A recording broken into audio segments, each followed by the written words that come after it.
আর চাকরির দাবিতে ফের পথে প্রতিবাদ। এবার পুলিশের স্বচ্ছ নিয়োগের দাবিতে বিক্ষোভ। অবিলম্বে ফের পরীক্ষা নিয়ে নিয়োগের দাবি।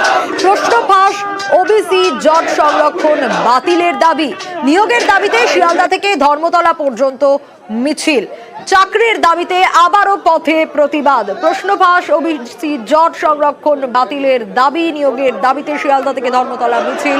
চাকরির দাবিতে ওয়াই চ্যানেলে অবস্থান। ধর্মতলা যাওয়ার সময় মিছিল আটকায় পুলিশ।